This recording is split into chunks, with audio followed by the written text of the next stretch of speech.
We've tackled Dynasty startup rankings from all lenses, regular overall startups, rebuilding teams, and now we go into contending windows. For those of you guys that are looking to win this year, looking to win next year, looking to win the year beyond that, this is the video for you. We're going to tackle mainly the assets drafted 2021 or before. So yesterday's video was 2022 class, 2023 class, 2024 class, 2025 class, the foundational assets for those of you guys maybe entering a rebuild or in a short-term retool or whatever. These are, you're ready to contend, you're ready to win. These are the players that we are ranking. We're factoring in, their short-term projection, a little bit of long-term stuff as well, but the short-term redraft stuff is a lot more important for these guys than it was for the guys before.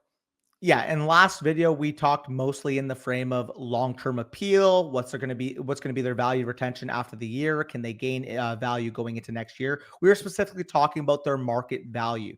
This one, it's going to be a mix of both. Obviously, we will have some market value tied into this, but production value matters a whole lot more when you're a contender. You want the guys that can finish the RB1 overall, the wide receiver 1 overall, and we got you covered with the guys that, we're going to specifically cite from Underdog, where these guys are going in terms of paid ADP. Should be a ton of fun. Yeah, absolutely. So not wasting any time. Josh Allen, Lamar Jackson are both of ours, 101 and 102 in startups respectively. We are doing this again from a super flex, half tight end premium or so, PPR frame of mind to give you guys an idea of the scoring settings we're talking about here. Josh Allen and Lamar Jackson are virtually untouchable assets in Dynasty Superflex leagues. Like they are very, very valuable. Josh Allen, a consistent 23, 24, 25 point per game score. Same goes for Lamar Jackson. Both of these guys, the runner-up and winner of the NFL MVP award this past year, respectively. So not much to be said here. Josh Allen, Lamar Jackson, if you are in a contending window, if you're not in a contending window, they are elite assets. For quarterbacks, we're definitely comfortable holding them through a 1-year rebuild or a 1-year retool, multi-year rebuild even. Josh Allen, Lamar Jackson, they're going to be just fine 2 years from now. However, they are a little bit on the older side of things, so they do factor in that they're not going to probably gain any more value. They can't gain any more value. They're literally the 101 and 102 in startups respectively. But rest assured, if you're competing, these are the dudes that you want. Yeah. And last final quick note I'll make. They're two guys that can threaten for 25 plus PPR points per game on a year. And they're playing a position, given the fact that they are at the top of their position, tethered to an 10-year level term. Like we can see Josh Allen and Lamar Jackson being two of the best quarterbacks on planet Earth for the next 8 to 10 years while giving you that significant bump in production. For those of you that might be wondering, well, why aren't they in the tier with these next guys? Yeah, and the reason we wouldn't have talked about them in like last video, for example, is A, the parameters was 2022 draft class and beyond for foundational assets. And B, if I was taking over an orphan and I had only Josh Allen as my only good asset, and I'm looking for draft picks in the 26 class, the 27 class, the 28 class, I might consider selling Josh Allen for a Godfather offer because I need to rebuild the rest of my team at that point. So even though, yes, you could hold them through a multi-year rebuild, we do want to kind of factor in that they're very valuable assets. They could net you a huge, huge return on the open market. And that's why ideally it's a 1-year retool or you're straight up contending when you have these guys. For sure. These guys are the cream of the crop. They're part of the big three in terms of the top of your super flex startup drafts. Let's waste no more time. Let's go back to, I would say, other guys that would fill out your top 12, other guys that would fill out your first round of your Dynasty Superflex drafts. Jamar Chase, Jalen Hurts, CeeDee Lamb, Justin Jefferson, Joe Burrow. We have 2 quarterbacks mixed in there and the elite 3 at wide receiver in Dynasty. Yeah, the elite 3 at wide receiver in Dynasty is very simple. Jamar Chase, Justin Jefferson, and CeeDee Lamb are 25, 26, and 26 respectively. And they're all top 5 redraft picks on Underdog right now in paid leagues, real money drafts going on. So we know, and especially for the next 3-4 calendar years, that these guys are 3 of the best receivers in the league. Chase tethered to Burrow, that's elite asset, protection and elite asset retention there. And Burrow obviously in this tier with him. CeeDee Lamb has Dak Prescott to throw him the football for the foreseeable future. And he is a very talented receiver in his own right, a top 3 to 5 receiver in real life. And Justin Jefferson, for my money, the best receiver in the league, has a little bit more short-term question marks just because you do have a second-year quarterback who hasn't started in the NFL and JJ McCarthy coming in. But Sam Darnold starting at quarterback didn't seem to matter for Justin Jefferson last year. So I think some people might copy and paste. It won't matter again. And maybe it will because JJ McCarthy's not going to be as experienced as Sam Darnold, but we'll have to wait and see. I think even if for the first 8 to 10 games of your contending window, Justin Jefferson isn't quite giving you that dominant level production, he should even things out over the long term. All 3 of these receivers, what else can you say? Yeah, the other thing I'll point is CeeDee Lamb and Jamar Chase have had the highest peak of these wide receivers, 23.7 points per game respectively, over 400 PPR points. but they have been a little bit more volatile on a on a year-to-year basis. Obviously, we've seen CD Lamb, Jamar Chase dealing with their respective injuries. Justin Jefferson feels like the safest year-to-year projection, and Jamar Chase and CD Lamb maybe having the highest upside given their quarterback situations. Yeah, and speaking of quarterbacks, I mean, Jalen Hurts is going to be a locked and loaded 20-point per game quarterback every single year, given what he can do on the ground. He's been double-digit rushing touchdowns for 3 straight years. Passing-wise, obviously, he hasn't been a super high-volume passer or anything like that, but he does get there as a runner, and that's why we feel great about him. I mean, his team just won the Super Bowl. He is not going anywhere anytime soon with the Philadelphia Eagles, and given what they've been able to build front office-wise and the weapons around him, I trust them to, whatever happens, be able to continue to build around Jalen Hurts. And Burrow has potentially the best passing projection of any quarterback in Dynasty, because you have the best duo of receivers, at least currently. I think Chase and Higgins are probably the best duo of receivers in the league. They're going to throw the ball 600, 650, maybe 700 times. Bad defense still. They haven't really addressed that, especially over the next couple years. You could feel pretty confident that Burrow is going to be a damn near 40 touchdown, 5,000 yard projection. Yeah, I think it's pretty simple. If you ask me who is the likeliest quarterback on earth to hit the highest yardage total and the highest touchdown total this year, for my money, it would be Joe Burrow, because like we said, they're going to throw the football a ton. Obviously, he showed his efficiency last year. He's tethered to great weapons. And that defense is going to give up 28 plus points per game. So he is going to be in shootout environments. Yeah, he's a little bit on the older side, but if you need a quarterback that can be up there, maybe even if you're in a 6-point passing touchdown league, he would receive a significant bump in that as well. Yeah, and I mean, Burrow is the same age exactly as Lamar Jackson. He is actually younger than Josh Allen. So it's not like he's old. He's just a little bit older than Hurts. Hurts is 26.8 years old. Burrow, 28.4 years old. And we'll get into Mahomes in a second. He's actually closer to 30. He's 29.7 years old. But regardless, all 5 of these guys, you feel very confident in. If you're in a competitive window, these are premier assets, especially for those of you guys that are in start 7, start 8, start 9 dynasty leagues. These are the needle movers. You got a lot of draft picks. You got a lot of young talent accumulated on your roster because you're coming out of a rebuild or something. Go buy an asset like this. Yeah, no, it's pretty self-explanatory. If you can get one of these guys on your team, they're going to be elite anchors for your lineup on a week-to-week basis, whether you're in a start 6 or if you're in a start 13. These are the exact needle movers you need. And not quite far off of them, we head on to the 2+ first-rounders tier, consisting of Patrick Mahomes, Amon-Ra St. Brown, and Nico Collins.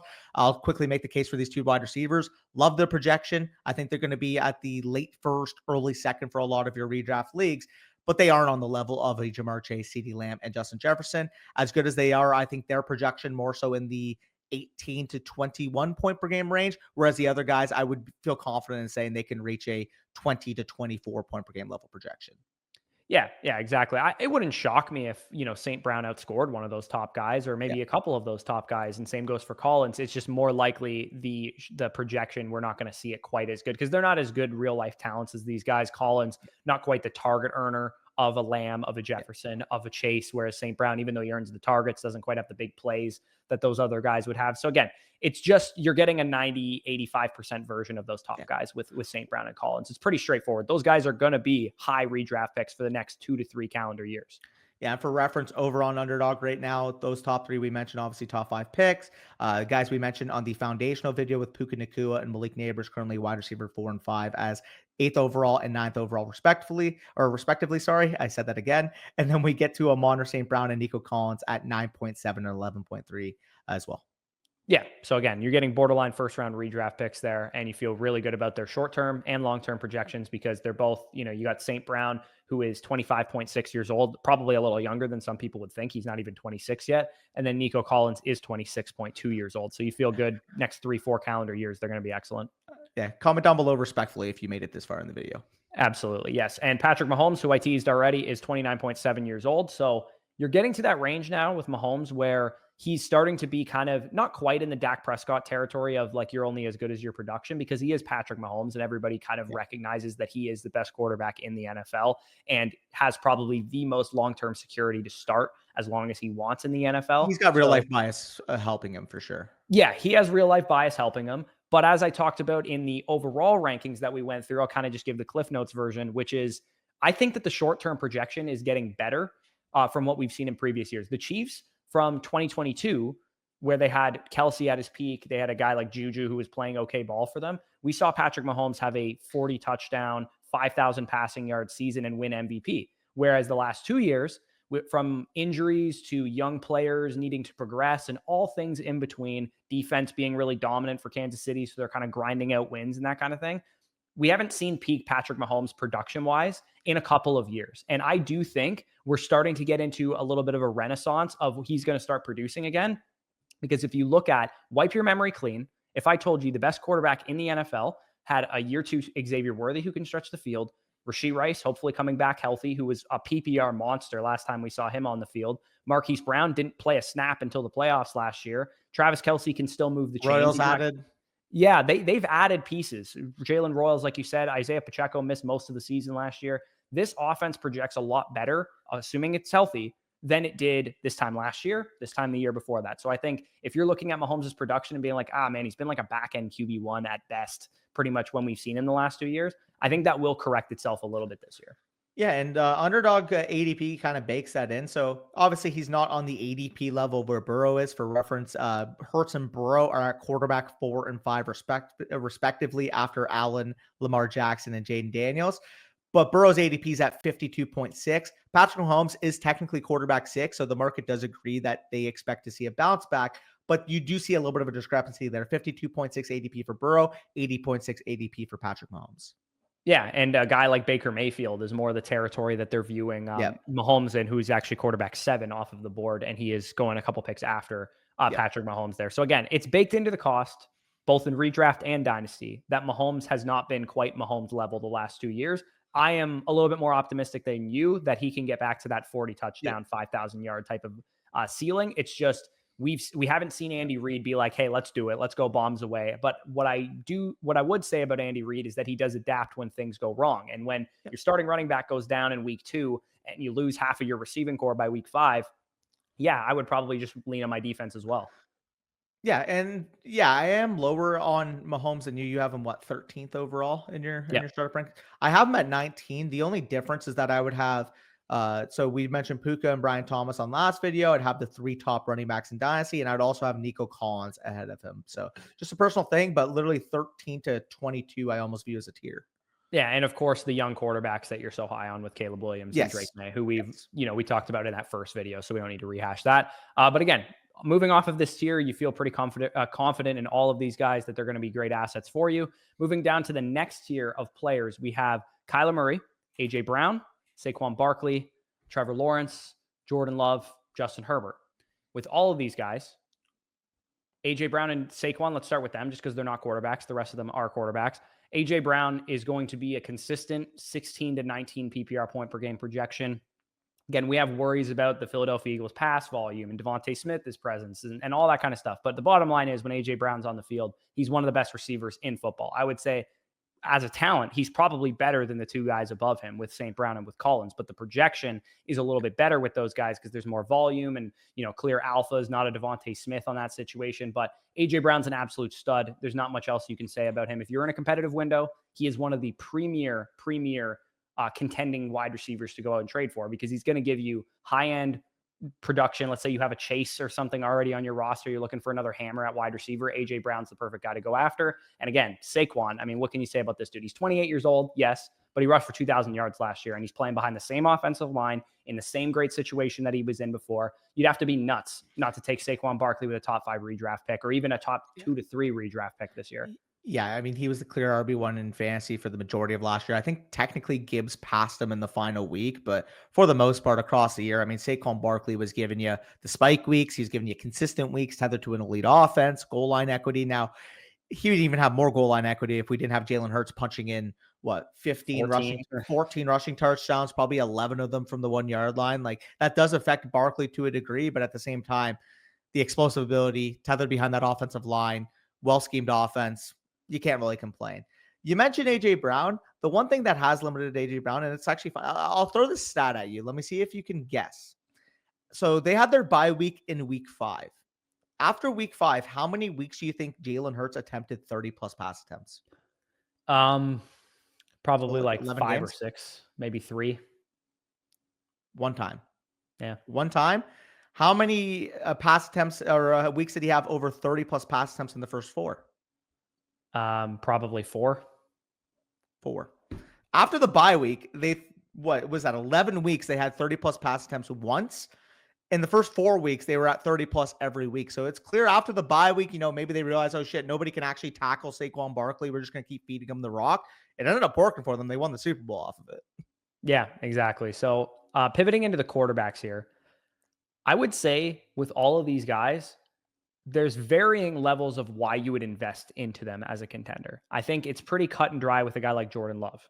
Jordan Love, a quarterback entering his prime, has, some weapons upgrades with Matthew Golden coming in. Jaden Reed, apparently they had to sit him down and tell him he's still the wide receiver one, which is super weird. You have Jacobs out of the backfield to help move the offense and that kind of thing. But Jordan Love is going to be a really good projection, both from a short-term perspective and a long-term perspective. So he, I would say, of all of these guys, is probably the cleanest range of outcomes here. Yeah. But then you have Kyler and Lawrence, who are both like still young enough to accumulate value still, and just got improvements in terms of their projection. Murray now with more health, the fact that he could run more. Marvin going into his second year. McBride obviously locked up long-term. Lawrence with Hunter being added, BTJ going into his second year. I would say of the guys in this territory, Kyler and Lawrence are the two that make the most sense, is like all builds could use them, right? Rebuilds, contending builds, whatever. But the reason we have them kind of as contenders here is A, they were drafted before 2022, and B, they kind of do need to show it immediately. Like they could lose a lot of value if Lawrence looks like shit next year or Kyler looks like shit next year. Yeah, there are pieces on the market given the last couple of years that people are kind of souring on. But like you said, very, very improved situations. Maybe Marvin Harrison Jr. takes a step up in year two, becomes a 1,200 plus yard receiver. If that happens, obviously Kyler Murray, very, very much a better improved offensive situation. With Trevor Lawrence with the Jags, like you said, Liam Cohn coming in, Travis Hunter out of the draft. It's easy to see the upside path, but people have been stale on Lawrence these last couple of years. So maybe they're hesitant where if the first 3 or 4 weeks doesn't really look clean, he could be capable of losing some market value. And the one guy we didn't really mention at all, Justin Herbert, I don't think he has the highest projection in terms of his ceiling range of outcome in redraft, but because he's Justin Herbert, because he's one of the 6 best quarterbacks on earth, in my opinion, he's going to hold market value based off the market rankings. Yeah, the last thing I would say on Lawrence is that he only threw 11 passing touchdowns in 10 games started last year. Like he was not good from a fantasy perspective. He runs the ball a little bit. He had 3 rushing touchdowns, 4 the year before that, 5 the year before that, about 300-ish yards when he stays healthy. But yeah, he's really got to step it up. And same goes for Murray too, because both of these guys are at risks of not only dynasty players souring on them, but their actual NFL franchises souring on them as well.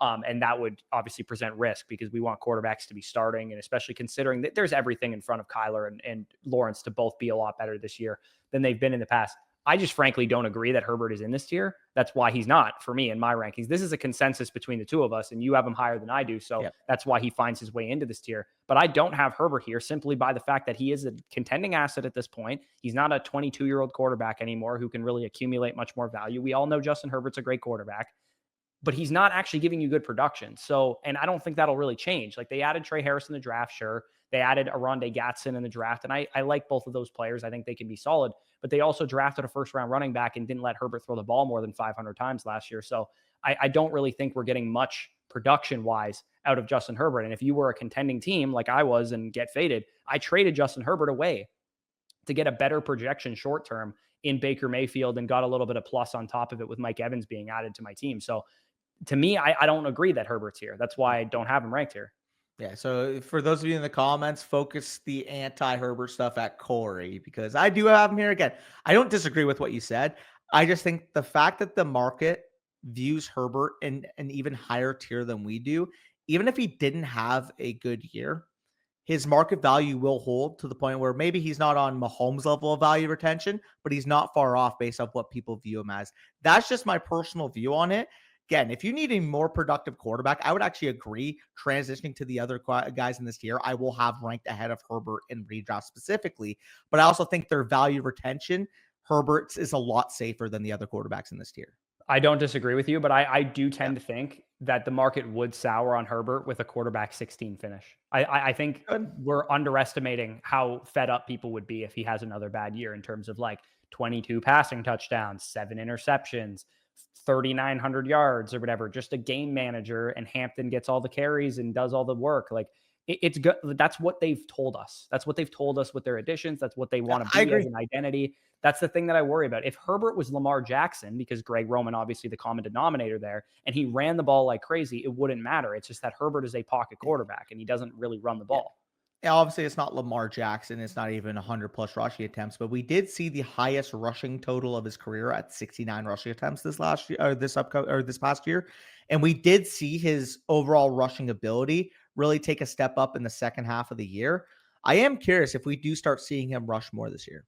Yeah, it's not that he's not a good enough athlete to do it. He just He could do it for sure. tendency-wise doesn't Yeah, tend to rush very yeah, often. So again, Herbert's the one guy that I disagree with in this here just because yeah. production, like when you're at this is a contending video. People who are, contending are watching this video. And to me, Herbert actually hinders your contending window because A, he's not giving you good production. And B, because he's Justin Herbert, you're going to probably start him every single game. Yeah, I mean, they're just like you felt the obligation to start Mahomes every game in Flock League last year. Yeah, exactly. Like Yeah, if you think about it reasonably, let's say you had a quarterback core of one stud. You have Josh Allen. He's your starting quarterback. He's your QB1 every single week. But Justin Herbert and let's say Baker Mayfield, Tua Tagovailoa, somebody like that is your third quarterback. You're going to be sitting Herbert most of the time. So like, why is he ranked higher in Dynasty? Just because he holds value? yeah. I mean, it is funny though. How many weeks? Let me ask you this question: if somebody drafted Mahomes and they had Baker as their backup, how many weeks do you think they had the actual balls to put Baker over Mahomes, even if it was the clear play for majority of those weeks? I mean, at least probably post week like 5, 6, they started playing Baker. Fair. But Okay. there was probably a couple games, at least in the beginning of the year, they were like, oh yeah, I'm going to just play Mahomes because he's Mahomes. It's almost like the silent killer uh, thought process, right? Where it's like you have to start him because he's capable of being the number one on the week because he's so damn talented. But also, what's the range of outcome where that actually happens? Yeah, that's the Yeah. principle we talk about at running back when I had Pat Carrane on, where you have like Yeah. 2021 Ezekiel Elliott or 2022 Dalvin Cook, where like they're getting the He volume fills so the you start lineup. them every game. Yeah, it fills the lineup, and you're not going to lose your league because of them, but they're not helping you either. Yeah. No, exactly. Absolutely. So let's pivot down into the guys. We talked about all these guys in the first video, so we'll go a little bit more on depth on the next guys. So moving into the next territory of guys, and just speaking on Herbert one last time, Baker Mayfield and Dak Prescott, I'd rather have than Justin Herbert in Dynasty at this point in time because they're all older quarterbacks. Herbert is younger than both of them, obviously, but they're still contending window quarterbacks. And I know Baker Mayfield and Dak Prescott are going to give me better production. And knowing market value right now, you'll probably be able to get a nice little plus on top of them. If you pivoted, like I said, I traded away Justin Herbert, ended up getting Mike Evans and Baker Mayfield in return for my contending window. There was other pieces involved in the deal, but you know what I mean? Like you can pivot off of Herbert and get a nice plus to help aid your contending window. And to me, that's just going to affect your fantasy team and the chances of you winning a championship more positively than just holding Justin Herbert because he's a consistent value holding machine. And Mayfield and Dak, I mean, these are our starting quarterbacks of our favorite teams. We've talked about them already. Mayfield, 40 plus touchdowns last year. Emeka Egbuka added. Godwin coming back healthy. Mike Evans healthy. I think people might be like, oh, Baker Mayfield, is he ever going to have a season like that again? I would argue a lot went wrong for Baker last year. He had no Mike Evans for about a 5-game stretch. No Chris Godwin after week 6, week 7. Jalen McMillan was a rookie. He is now the 3rd or 4th receiver on the team. Cade Otton was just a second-year tight end last year. Like Cohen leaving will, probably impact him negatively to some degree. But Josh Grizzard called the third down plays last year, and we were number 1 in the NFL in third down conversion rate. And Baker, just more importantly, looks confident, looks comfortable, loves playing in this city, loves playing in this system. And when you got a confident Baker Mayfield, watch out. Yeah, watch out, baby. Watch out. Just ask the Ohio State Buckeyes when he planted his flag on the middle of that field.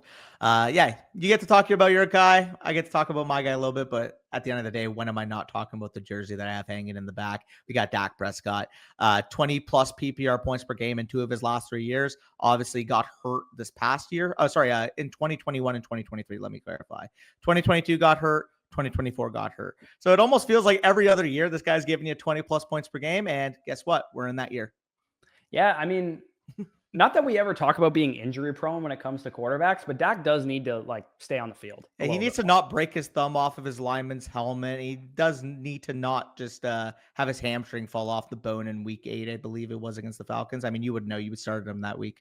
Yeah, no, I don't know what it is, but we've had a couple of years in a row now. They're 3 of his freakish. last 5 years, he's missed at least 5 games. That's kind of a problem for him right now. They're freakish injuries too. The one, his ankle snaps out of place. The other, 3 minutes left, down big against the Bucks. I don't know why he was still throwing the football. It breaks his thumb.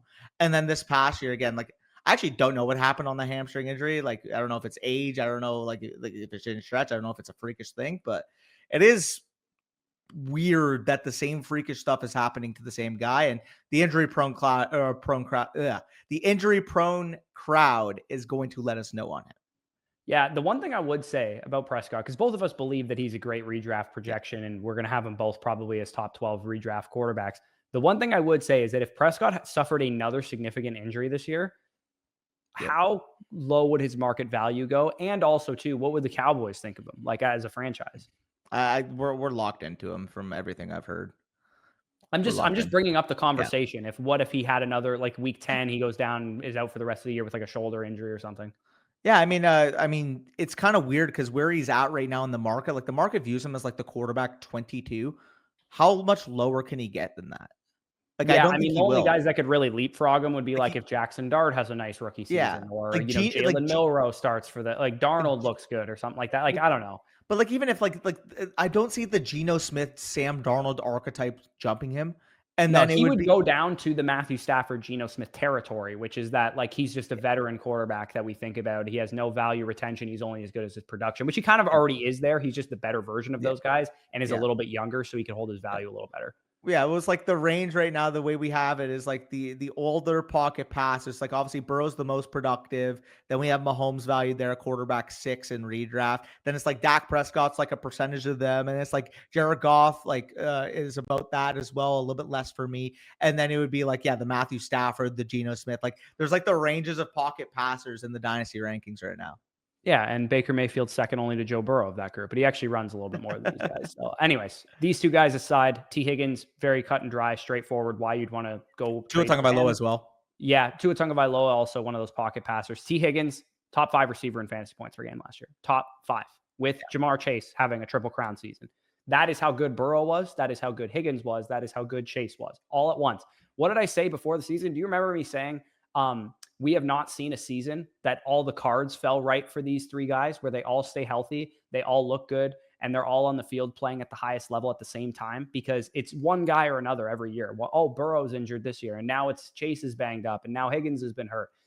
These three guys all stayed healthy last year. And Well, Higgins actually got hurt. Yeah, he did, but he played 12 games and he was Yeah. a monster when he played.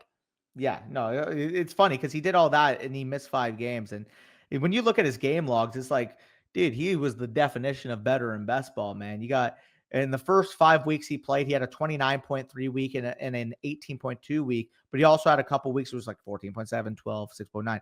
At the end of the day, though, people are so worried about consistency.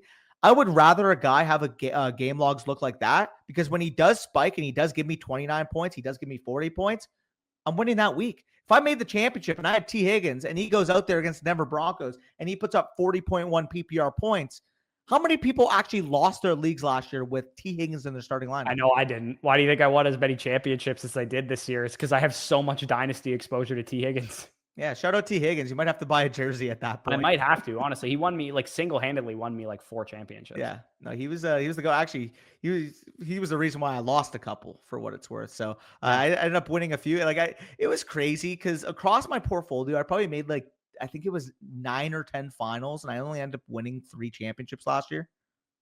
Like, how does that happen?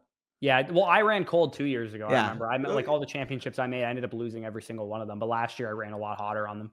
Yeah, it's volatility. It's volatility. It'll happen, That's what it takes. Dynasty, it's skill to get to the playoffs, and luck to win the championship usually.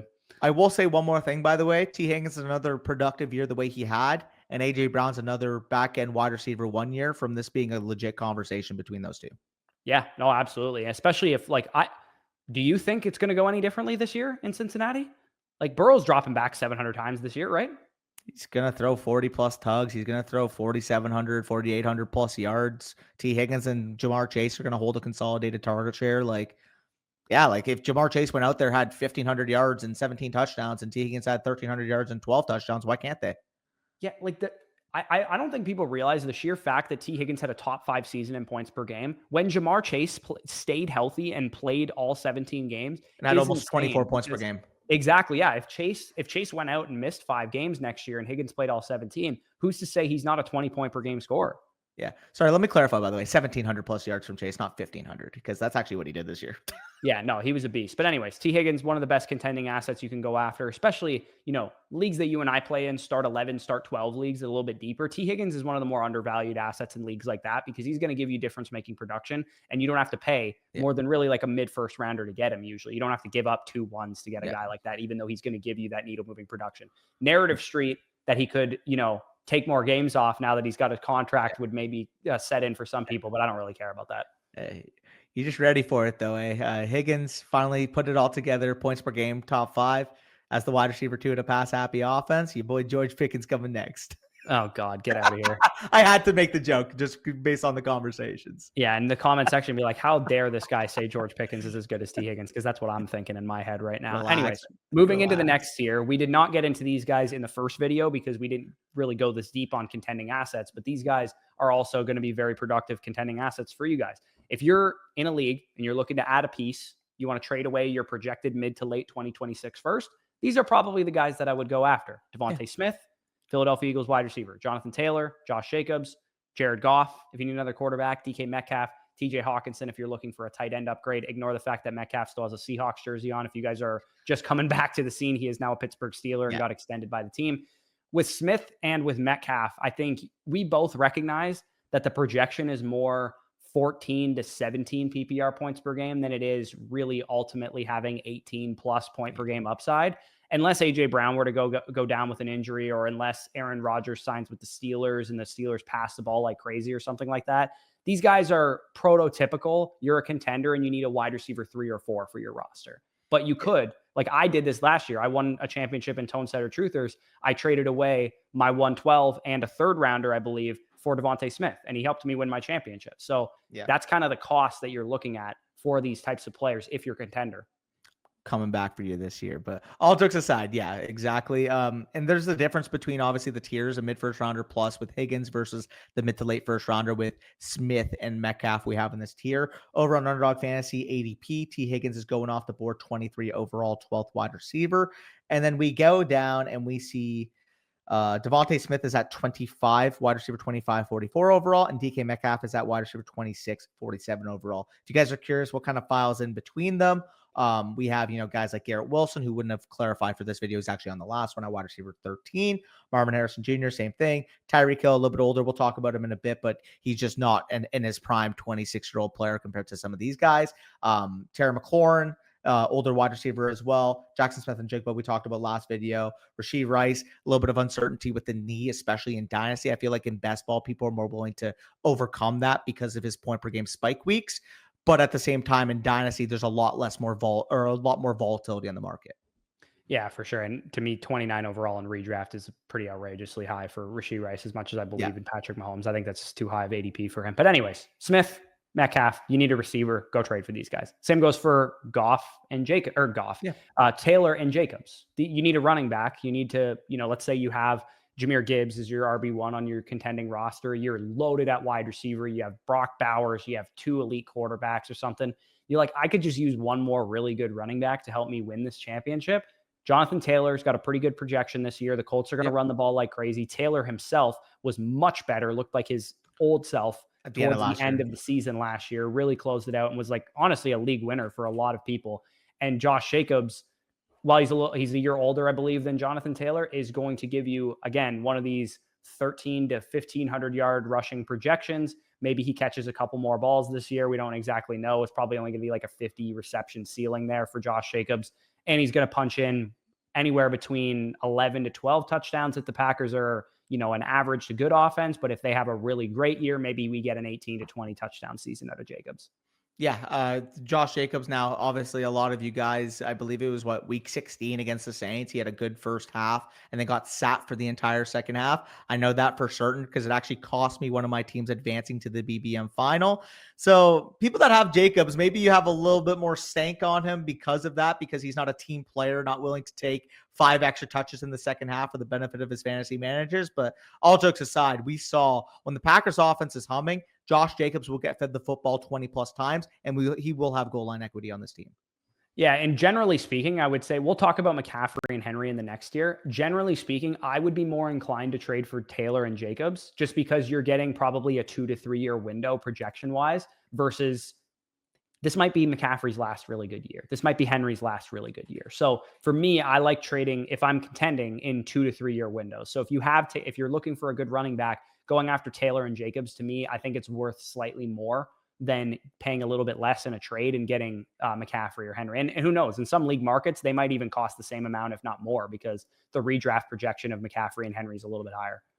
Yeah, sorry. I'm trying to find something right now. So for reference with Jonathan Taylor, if you guys kind of wanted to know just how much heavy lifting those last few weeks did, because technically speaking, even when you add wide or week 18 in there, he had 25 points in week 18. So that's going to bloat the fact that his point per game total in the year was 17.5. He finishes the RB12. Going into week 16, guess how many fantasy points he was averaging? Well, he scored 39.8 in week 16, 27.6 in week 17, and 25.0 in week 18, like you said. I would say he was RB7 in fantasy points per game, 17.6 on the year. He was probably like a mid RB2 before that at like 13.9 points per game or something like that. Really good guess. He was at 13.8 points per game, which he equated across the year would have been behind Aaron Jones, and it would have been the running back 21 in points per game. So those last 3 weeks really changed the perception we have on Jonathan Taylor's season. Yeah. Where would Jonathan Taylor be valued right now if he has average, Kenneth Walker? Yeah, Kenneth Walker range, maybe even less because Walker's 24 and Taylor's 26 and a half. Yeah, and I'm just glad we were able to see that talent, Jonathan Taylor, come back because he would have been close to a dead asset if he didn't have that last 3-game stretch, if you guys have him on your team. Yeah, he'll be a fascinating conversation from a redraft perspective because we don't know what the quarterback situation like in Indianapolis is going to materialize as. Whereas Jacobs, I feel pretty confident is just going to be a dude. He's just going to be I'll probably have a lot of redraft exposure to Jacobs because I think he's going too low right now. Yeah, for sure. And we already mentioned DK Metcalf, similar range in terms of ADP to Devontae Smith. Obviously, you have a couple factors. Arthur Smith has been the wide receiver killer. I mean, just look at AJ Brown, literally a 1,050 or 1,100 yard peak with the Titans. Goes to the Eagles year one, had nearly 1,500 yards. We even saw it with Drake London. I mean, we were clamoring, oh my God, fire Arthur Smith, fire Arthur Smith, fire Arthur Smith, because he wasn't feeding Drake London. 1,310 as soon as he leaves. Right. So I'm curious because, again, given the quarterback situation of the Steelers, given the Arthur Smith factor, given the fact that I also think DK Metcalf is being overcasted as a wide receiver 1, I think he's more of a high end 2 than he is a true number 1 wide receiver. I'm a little bit more worried than you are. However, with that being said, he should be at least a solid bet to finish as a single, because he is still the undisputed wide receiver 1 on this team. Are we really going to hype up Roman Wilson? If you guys aren't in on him being the wide receiver 1 on this team, you should have your bags packed with Pat Fryermuth. Yeah, probably. Yeah. I'm a little bit more optimistic that Metcalf can be a true alpha. That would be the difference between the two of us. We haven't seen him in a high target role yet because the Seahawks had Lockett for all those years and had JSN last year. So we'll see what happens there. Goff and Hawkinson, these are good onesie upgrades. If you guys are in a position where your QB3 is, or a QB2 is, let's say, a young player you don't really believe in, maybe you have like a Penix or a Bryce Young or a JJ McCarthy who you don't think is going to be totally ready to compete for you, going out and getting a Jared Goff is definitely a pretty solid option. He's just been consistently back-end QB1 production for a lot of people. The problem is now without Ben Johnson, I think he is probably the biggest loser of the Ben Johnson going to Chicago situation because Jared Goff has been hyper efficient. Not a super high volume passer, but he does have great weapons with St. Brown, with Jameson Williams, with Gibbs, with Montgomery, and with Laporta. So I still feel pretty confident projecting him as like a solid, back-end QB1, high-end QB2 for a competitive team. But I wouldn't pay much more than a mid to late first rounder for him. And I bet the market is probably a smidge higher than that where we have him valued.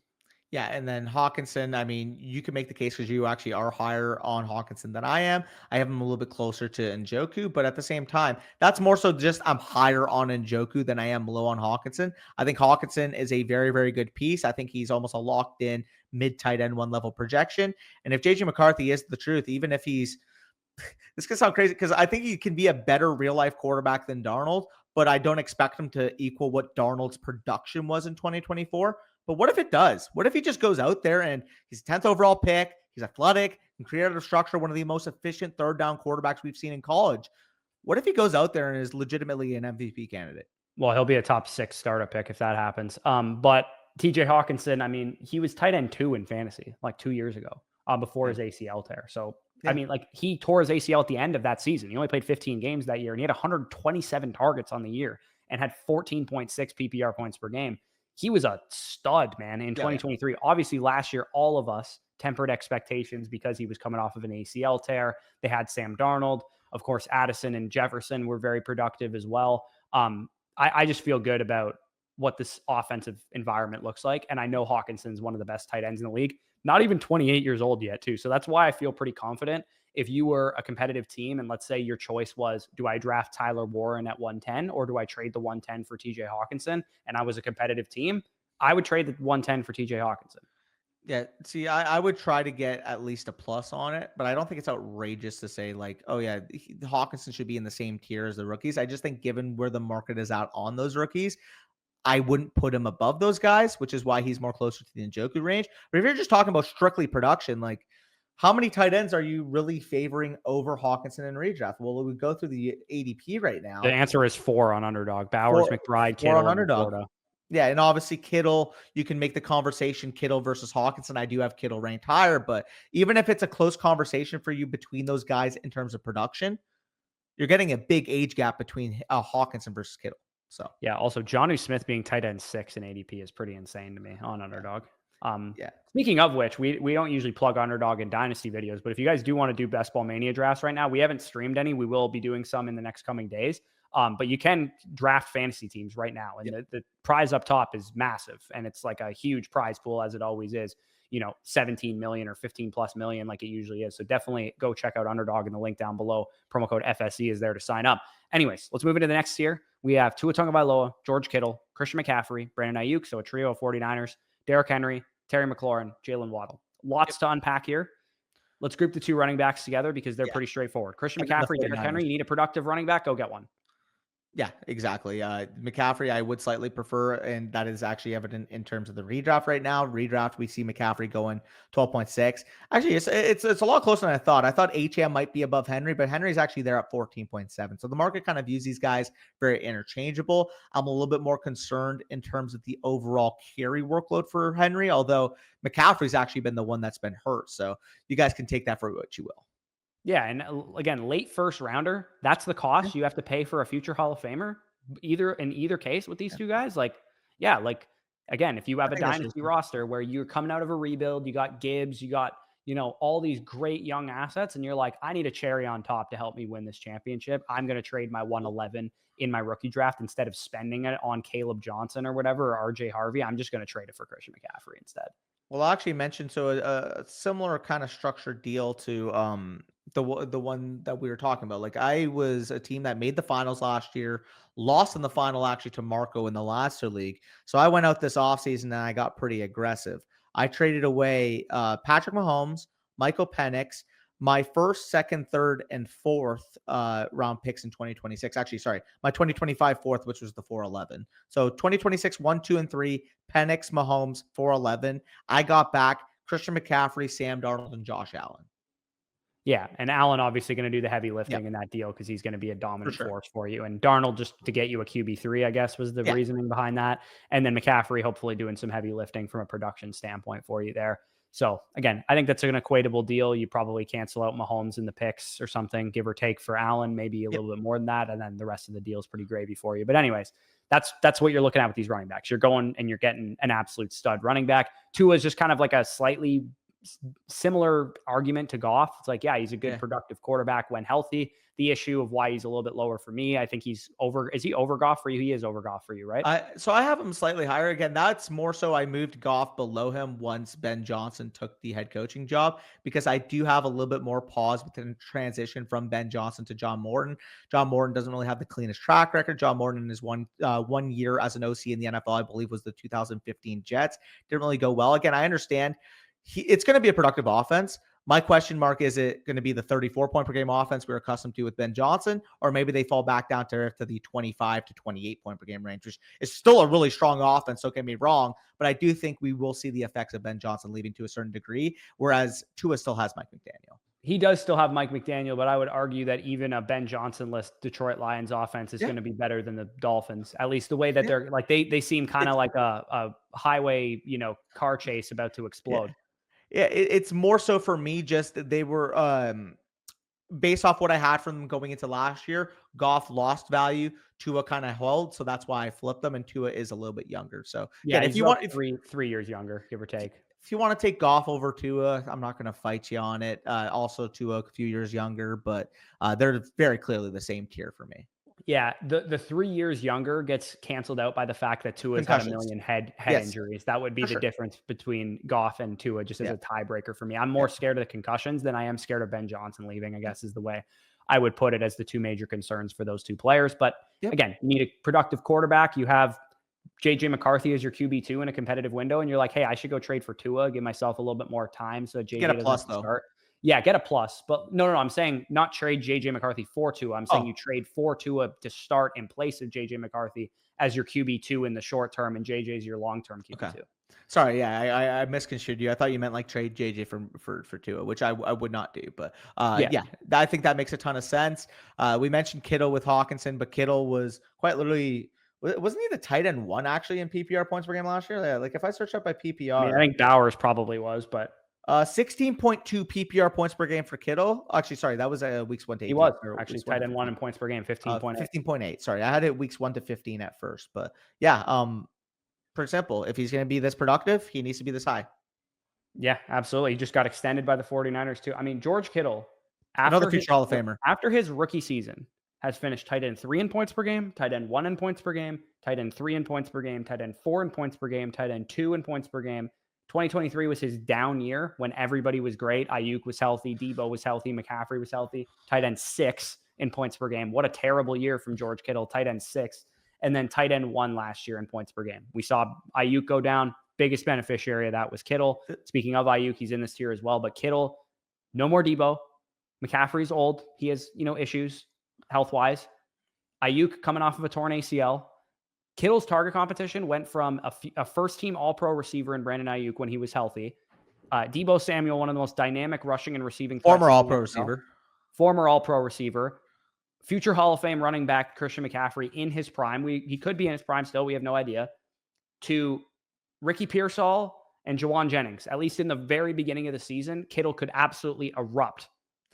Yeah, and we're starting to finally see him get some respect in the underdog ADP because when was the last time prior to this year this guy's been like a top 4 ADP pick? It feels like he's always like tight end 6 on the market. And Kyle Pitts finally, has gone over him like 4 straight years, it feels like. yeah. And meanwhile, like he finally got the credence he deserves. Tight end 3 in ADP right now. Although I will say, given what he did last year, I am very shocked that there's a 30 pick discrepancy between him and McBride. Like I feel I like think that gap should be a George little Kittle should closer. legitimately be a top 35 redraft pick. Like he should be a third round pick. Another year, Kittle being undervalued in terms of best ball specifically. Because again, And Purdy is better now than he was a couple years ago too. yeah, like if somebody wanted to say, hey, you know what, in a lineup league, I'm a little bit more concerned because they're a low passing volume team and he's shown the low floor. Okay, I wouldn't agree with you, but I would at least understand it. But in best ball specifically, where Kittle has weeks where he can literally win you your week on his own, he has 30 plus point level spike weeks, 180 yards, 2 touchdown level spike weeks. The gap should be closer. I'm sorry. Like look Yeah, at the touchdown equity for Kittle versus the touchdown equity for McBride. the touchdown equity is way higher for Kittle. And you know what's funny about Kittle as well? If you remove week 1, which was one of his worst games of the year, and week 18, which of course doesn't matter from a fantasy perspective Yeah. because no one's playing fantasy in week 18, he was actually 17.2 PPR points per game, How which does is that like rank up to 20? legendary upside tight end, basically. How many points per game did you say? 17.2. If you Okay. remove week 1 when he had 8 fantasy points and he, again, it's subjective. I'm just taking out the first game because it was a bad game for him. But like, again, week 1, sometimes we throw those out because it's week 1 and shit happens. And then week 18 was actually his worst game of the season because he didn't play a full snap share. He only had 24% of the routes, but it's included if you go to player profiler of his total fantasy points. So he actually was basically a 17 point per game tight end last year. So the best comparable I can find is if you remember how good 2020 Darren Waller was. Darren Waller was at 17.4 points per game. By the way, two of the most freakish stats I've ever seen. Travis Kelce in 2020 and 2022 20.9 PPR points per game and 18.6, by the way. Insane. Yeah, and we're talking from a dynasty lens right now. That's not including any tight end premiums that you guys might be playing in. But again, you need a tight end production piece or whatever in your competitive team. The reason I have Hawkinson ahead is because he is 3.5 years younger than George Kittle. He's got a longer window of time. But if you need one guy for 1 year, like I will take Kittle easily. Yeah, you should trade for him. I should trade for him. Anyways, Brandon Ayuk, what's to be said here? He's gonna have some growing pains coming back from the injury, most likely. I hope, to be honest, he doesn't play a single game until he's ready to go. Agreed. I hope he's pup list week 7, week 10, week 11. Get back on the field then. Don't worry about coming out here and looking like shit in week 1. I don't want his market value fluctuating. I have too many bags of this dude to have that happen. I want him to not be on the field until he's fully healthy. Yeah, I can't see. He's the type that I want to hold because I know the ceiling, the talent is there for him to gain a ton of value. But he is one of the riskiest assets currently on the market because he could either face fall or face plant and not be worth anything in a year time, or he could go back to being a top 12 to 15 dynasty wide receiver. Yeah, the only bright side for Ayuk is that people inherently understand coming off of an ACL tear that you're probably not going to be 100% healthy. So if Ayuk is worth a late first, early second right now, at worst, he slides to like a mid 2, I would say. I just wish he was as productive before he got hurt as he was the year before because he would have so much more market value. Yeah, he was pretty bad for the first 7 or 8 games last year before he went down with an injury. For sure. And then the other couple we have here, I mean, Jalen Waddle, we mentioned the case for Tua, Mike McDaniel. Like, yeah, maybe it doesn't have the same glimmer that we thought of 2 years ago where Waddle was like a 1,300-year receiver. And we were talking about this guy being valued literally as a top 10 dynasty wide receiver. We're not quite there. However, post-hype type of breakout, bad year this past year. We still think he's a talented player. We still think it's a very concentrated target situation when the offense is running the way they want to. I think whether it was a combination of Tua being hurt, the offensive line not playing well, they want to be an explosive down the field offense with Tyreek Hill and with Jalen Waddle. But because they were not healthy and not blocking up front, it became the Devon Achane and Jonnu Smith show. Yeah, I think Jalen Waddle is the Breece Hall of wide receivers, where you look at the whole career sample, including college, he was a stud, right? 21 or 14.2 points per game 2 years ago, 15.3 3 years ago, 15.4 as a rookie. Top 6 overall pick in the NFL draft. Awesome prospect. Last year was the only year in which he didn't look like a good receiver. So if you take the totality of his football playing career, college and the NFL, there's a good chance that last year ends up being an outlier. That's the way I look at Breece Hall. It's the way I look at Jalen Waddle as well. But that being said, there is a little bit of risk there. Tua hasn't been healthy. Tyreek and Waddle all kind of, it kind of seems like this is a bit of a dysfunctional locker room or whatever. Like, it's not a great situation right now. But Waddle is a talented receiver when he's playing at his best. Yeah, and the last member of this tier, we have Terry McLaurin. Funny enough with Terry McLaurin, and I actually, when I clicked into his profile, I realized this. You know, if you just take away the touchdown totals of his career, 2024 was not an outlier compared to what he's done. 82 receptions for 1,096. For reference, the other years in his career since his rookie season, we'll take it, since his second season. 87 for 1,118, 77 for 1,053, 77 for 1,191, 79 for 1,002. Like I said, 82 for 1,096 this year. The big difference in why he scored his most fantasy points of his career, he had 13 touchdowns this year. He didn't have a single season of over 7. And since his second year, not a single season of over 5 touchdowns before the season. It's crazy. He had 13 receiving touchdowns this year. 2023, 2022, and 2021 combined, he had 14. Yeah. And I get it. Like, obviously Daniels will help with that. But when you actually take, if I search this right now. So Sam Howell back in 2023 threw 21 passing touchdowns.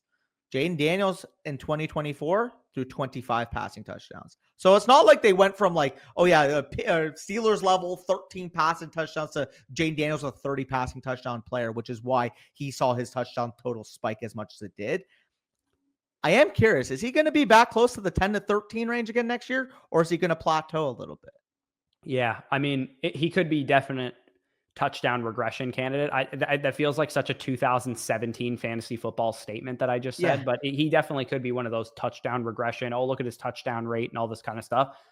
Regardless, though, late first rounder, you got a wide receiver 4 hole on your competitive dynasty team, and you need a 2 to 3 year projection in Terry McLaurin. I think he's totally fine. I tend to think that Jaden Daniels is very well aware of what happened to CJ Stroud after his rookie season. He's already saying shit like, I don't want a sophomore slump. I'm back in the lab with my VR headset or whatever the hell he does to get ready for games. I think that Jaden will be just fine. And I think that Terry is probably going to have yet another 1,100 to 1,200 year, 10 receiving touchdowns, wide receiver 23 in points per game type of situation. That's the thing, right? Like he was like so where did he finish in points per game this year? Because obviously he was 18. Seasonal total points was 7. So I think that might skew people as well right now. Yeah, let me look. I think it was 18. He had 15.8. It was 14. Wide receiver 14 in points per game. So wide receiver 14, wide receiver 7 and finish. Maybe he doesn't score 13 touchdowns next year, but like you said, I have a hard time not seeing him be at the very minimum a wide receiver 2 in points per game. Yeah, and like if you look at once Jaden really took off, like again, not to cherry pick, but weeks 1 and 2 were 2 of his worst games of the season. When Jaden again against the Buccaneers didn't look like Jaden. You know, his breakout game, Jaden Daniels, was week 3 against Cincinnati, right? It was that Monday night game. Everybody was like, "Holy shit, man! Look at this kid!" And he beat the Bengals. Remember, everybody was freaking out on that double header Monday night game. I think the Jags and Bills got the Bills absolutely throttled the Jaguars in that game, and then the Bengals lost to the Commanders. After week 3, Terry McLaurin was much better than what he was before that. Like if you go just weeks 3 through week 17, Terry McLaurin on a points per game basis was the wide receiver 6. Yeah. And I mean, for what it's worth, even in those 2 weeks, like it's not like they were complete outliers for Jaden. Like even though he didn't technically break out, 184 passing yards, 226 passing yards, 88 rushing yards, 44 rushing yards, 2 rushing touchdowns on that stretch. Like obviously he was better than that after those weeks. But like you said, maybe it just took a couple weeks for him to actually develop that rapport with his number 1 receiver. He's still a rookie quarterback, right? Yeah, and I think Debo being added could just help the offense in totality. And I think all of us can agree that the Commanders will project as a top 5 to 10 scoring offense next year. Maybe that would be more of a concern for McLaurin's 13 touchdowns. Like what if Debo gets more design looks inside the 5, inside the 10? Yeah, and B-Rob was banged up last year. If he stays healthy, maybe they just run the ball more in the red zone or whatever. Again, touchdown aside, I could see, touchdowns go down a bit, receiving yardage goes up a little bit, that kind of thing, balancing it out. I tend to think he'll be just as good, give or take, as what he was last year, maybe a little bit worse. For sure. But either way, gave you guys a little conversation on McLaurin. We can head on to the next tier. And as you can see, we do have a couple young guys here that we think can gain value, but a lot of this is just veterans that will give you point production. We'd be comfortable giving, the 201 to the 204 to get you guys that can be wide receiver 2s, that can be RB2s in fantasy. Yeah, you got Mike Evans, a guaranteed 1,000-yard receiver going off the board as a top 20 receiver on Underdog. He is 35th overall in ADP. You got Devontae Adams going off the board 32nd on Underdog, a wide receiver 19 in ADP. Those guys are going to be production. That's why you're trading for them. Tyreek Hill going off the board as wide receiver 15, 27th overall on Underdog. I tend to think he's actually a value because, we've seen really what the high end looks like with Tyreek. It's just the vibes are so off right now. Yep. And then Godwin, same thing. I mean, he's 29 and a half years old. He is coming off an injury, so he'd be a little bit more of a riskier trade candidate, but he is a little bit younger than Evans, a little bit younger than Adams, a little bit younger than Tyreek, more of a 2 to 3 year window type of projection. And then same goes for Montgomery, I would say, is the other like true veteran in this territory. Hubbard too. I mean, Hubbard's a little bit younger than Montgomery, so I'd say he's like more of a 2 to 3 year window projection. Montgomery's kind of year to year. What are you getting with him and that kind of thing. But regardless, Montgomery is going to give you, probably 10 plus rushing touchdowns this year and be a solid running back. What year was Montgomery born? Montgomery is 28 years old, and Chuba Hubbard is 25.9 years old. So because I knew Hubbard was a 99. I know that. Yeah, Montgomery's a little bit older. I would say he's probably a 1 to 2 year projection. You're hoping for, that RB2 level production, touchdown or bust kind of situation that you get out of Montgomery if you're trading for him. Yeah, I was just curious because, like, if somebody wanted to make the case that, oh, yeah, you have Hubbard a tier 2 low, I think that's also reasonable because he is going a little bit higher than Montgomery, RB 18 versus RB 24 on Underdog, 57 ADP versus 72. And like you said, he's a couple years younger. So if you guys want to visualize it like that, I think that's reasonable. For the most part, though, between a late first to an early second, I mean, you guys know our thoughts on this class as well. It pretty much melds in. Yeah, absolutely. And then the only guys we didn't mention here, Jerry Jeudy and DJ Moore are both young enough that they can be productive for the next 3 to 4 years. I guess the question mark for DJ Moore is, what does the projection look like? Is he going to stay with Chicago? What team is it on?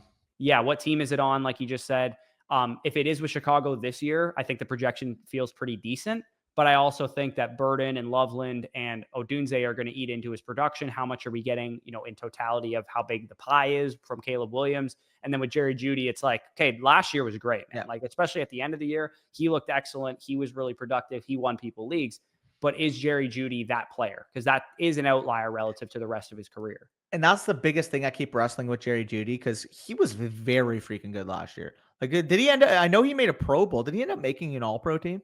No, but he was wide Wasn't receiver far off. 21 in PPR points per game last year. And if you look at like beyond week 8 versus Finished with almost Baltimore, he was 1,300 yards. consistently like dominating, except for week 16, really against Cincinnati. He was like, let me see what he was week 8 onward, because he was really, really good at the end of the year. Yeah, like he did all that on only 4 touchdowns. So if they do get better quarterback play and he proves he could be an alpha again, like, dude, 145 targets, over 1,200 receiving yards, 90. Like, he had a legitimate wide receiver 1 level year in terms of if he can get that touchdown equity up from 4, like, he's exciting. So it's funny because he's still 26. It kind of feels like he's been a forgotten man. It's just a question mark of, is he that guy, or is he more the guy that showed flashes but wasn't able to put it together with the Denver Broncos, is my question with him. Yeah, I will say, I mean, he had a wide receiver 19 in points per game season 2 years ago. So it's not like he's been a bum his whole career. He's just been inconsistent.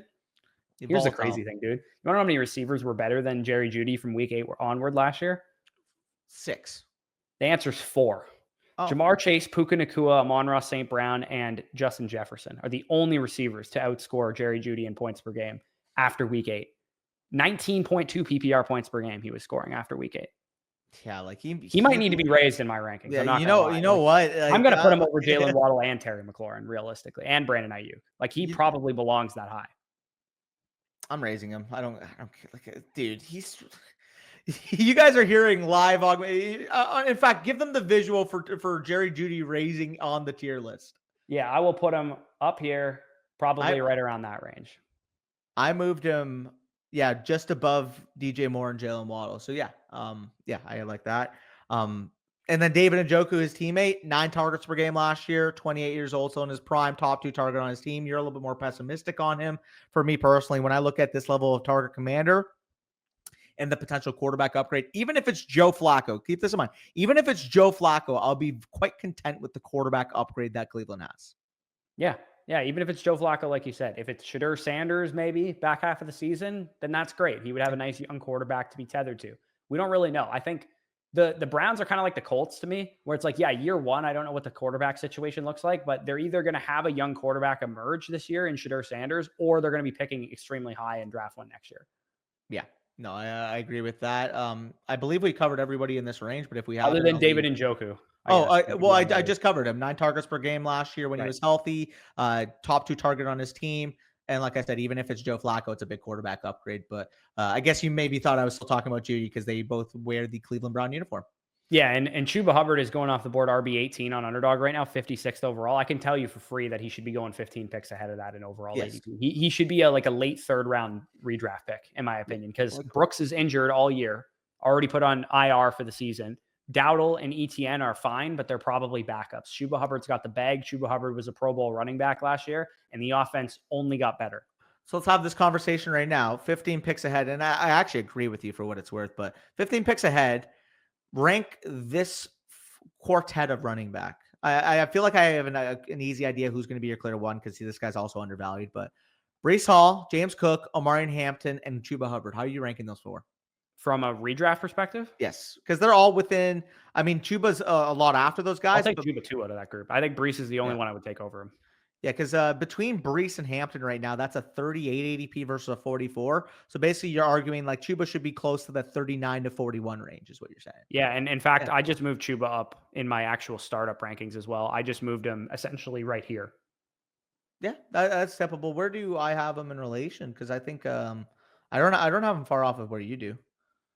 Yeah, I mean, the way I look at it is this. He's a running back. It's a short-term projection, but you might get an RB1 top 10 season this year. And that's worth a late first round pick anytime. And especially when the running back is not even 26 years old yet. Yeah, like I have Chuba right now, so I have him right after that range. So I have him RB20 just because there's a couple of the rookie running backs. He's 102 overall for me, though. Yeah, I just moved him up to 96. So Yeah, that's reasonable. But regardless, wanted to give you guys the brief through all of those guys. Again, if you're a contending team, you have the 112, you have the 202. Go fish out some offers for some of these guys because the production value is going to be worth it for you. yeah, and some of them are a little bit more 2 to 3 year window than 1 year window. But look at your team. Am I a 2 to 3 year contender, or am I all in this year? Like that's what you got to ask yourself, and that stuff will factor into the decision that you end up making. Again, we went over about our top 40-ish contending startup assets. We ranked them. We excluded anybody who's a rebuilding or a really young asset. Obviously, don't go to the comments, but where's Malik Neighbors? It's like, well, at the beginning of the video, we said it's anybody from the 2021 draft class and before. So 2020, 2019, 2018, etc. There's nobody from the most recent draft classes in here because those guys are more rebuilding or can fit all builds type of assets. Whereas these guys, if you have any of them, you probably want to be contending. Yes, you could hold Jamar Chase through a 2 year rebuild if you had to, but ideally he's on a contending team. Yeah, for sure. Okay, so like, comment, subscribe if you enjoyed. All Dynasty rankings, startup, rookies, all that good stuff is over on flockfantasy.com. Again, we did make some reference to redraft stuff today. So if you guys want to check out Underdog, go get some drafts in, get some bullets into Best Ball Mania 6, head on over to the link down below in the description, which is Underdog Fantasy promo code FSE. They'll give you a up to $1,000 in bonus funds on the site to play with. You also get a free pick. If you guys are NBA fans, you can do some pick'ems. If you're MLB fans, if you're PGA fans, whatever, you can do some pick'ems right now, or you can, save that, do NFL season long pick'ems or save them for the regular season. But with that being said, peace out, and we'll talk to you soon.